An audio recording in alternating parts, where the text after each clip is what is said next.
Il était une fois un meunier qui, sentant qu'il allait mourir,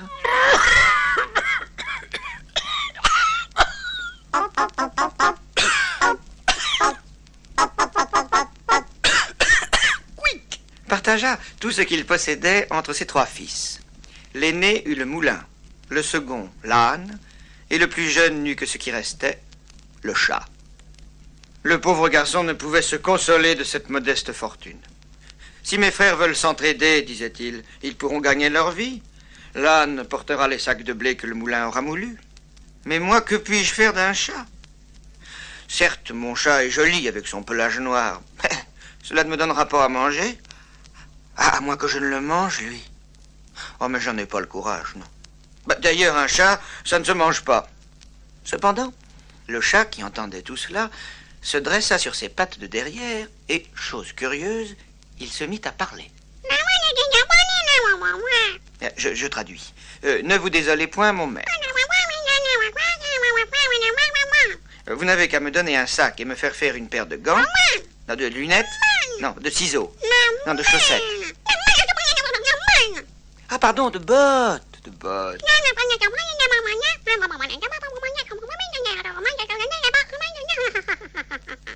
Et vous verrez.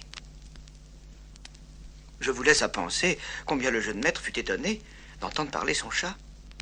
Il fit ce qu'il avait demandé. Le chat enfila ses petites bottes bravement, il mit le sac à son cou, en prit les cordons avec ses 2 pattes de devant et s'en alla dans une clairière où il y avait beaucoup de lapins. Il mit dans son sac un peu de son, dont les lapins sont très friands, puis il fit le mort. Il n'eut pas longtemps à attendre. Un jeune étourdi de lapin vint se fourrer dans le sac, pensant faire un excellent déjeuner. Aussitôt, le chat tira les cordons. Ça y est, et le lapin fut pris. Le chat botté s'en alla chez le roi et demanda à le voir. On fut tellement surpris d'entendre parler un chat qu'on l'introduisit immédiatement chez le roi. Le chat botté fit une profonde révérence et dit: Sire, voilà un lapin de Garenne que mon maître, monsieur le marquis de Carabas, a pris à la chasse et qu'il m'a chargé d'offrir de sa part à votre majesté.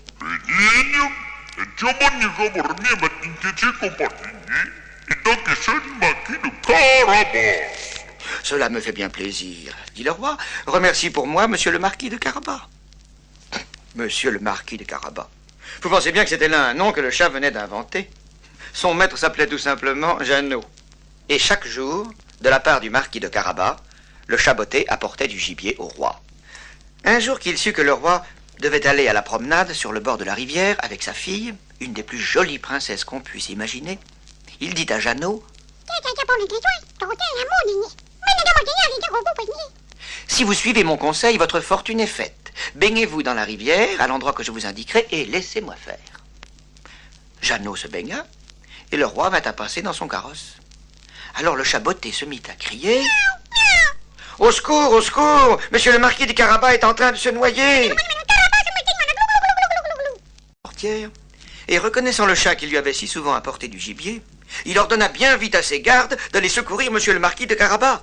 On le tire de l'eau, on lui met des vêtements d'un des officiers, et le roi, ravi de connaître un homme qui avait été si aimable avec lui depuis des mois, le fit monter dans son carrosse avec la princesse pour poursuivre la promenade. Le chat botté prit les devants. Il rencontra des paysans qui fauchaient un pré et leur tint ce langage. Bonnes gens qui fauchaient, si vous ne dites au roi qui va passer par là que ce pré que vous fauchez appartient à monsieur le marquis de Carabas, vous serez tous hachés menus comme chair à pâté. Ahuri d'entendre parler un chat et fort effrayés, les faucheurs obéirent. Quand le roi s'arrêta pour leur demander à qui appartenait ce pré qu'ils fauchaient, ils répondirent tous ensemble: C'est à monsieur le marquis de Carabas. Le roi pensa que le marquis de Carabas possédait là un bien beau pré. Le chat botté, qui allait toujours en devant du carrosse, disait toujours la même chose à tous ceux qu'il rencontrait, et le roi commençait à trouver que le marquis de Carabas était un homme bien riche. Enfin, le chat botté arriva dans un beau château dont le maître était un ogre, le plus riche du royaume, car toutes les terres par où le roi venait de passer étaient sa propriété et non celle du marquis de Carabas. Le chat alla trouver l'ogre dans son grand salon, lui fit la révérence, bien poliment, et lui dit: Sire ogre, On m'a dit que vous pouviez, quand vous le vouliez, vous changer en n'importe quel animal. En lion, par exemple. C'est vrai, répondit l'ogre. Tenez, vous allez voir. Et hop, il se transforma en lion sur le champ. Le chat botté eut tellement peur qu'il courut se réfugier sur un toit d'où il manqua 10 fois tomber, à cause de ses bottes qui ne valaient rien pour marcher sur les tuiles. Quand l'ogre eut repris sa forme ordinaire, le chat descendit de son toit et lui dit, l'air insolent, « Je suis certain qu'il vous est tout à fait impossible de vous changer en un animal très petit, comme un rat ou une souris par exemple. Hein? Une petite souris. »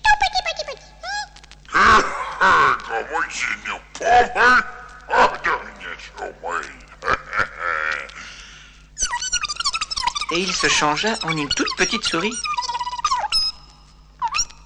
Aussitôt, le chat sauta dessus et la mangea.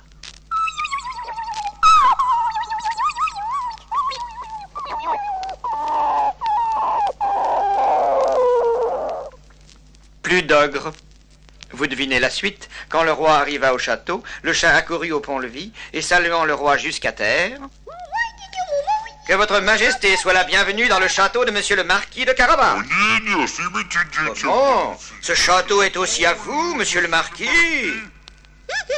Non seulement le château, mais tout ce qui l'entoure. Si. Le marquis de Carabas se garda bien de contredire son chat. L'ogre ne dit rien non plus puisque le chat l'avait mangé.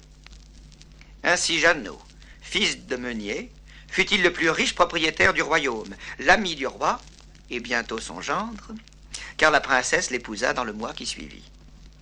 Quant au chat botté, il devint grand seigneur et ne courut plus après les souris, si ce n'est pour s'amuser.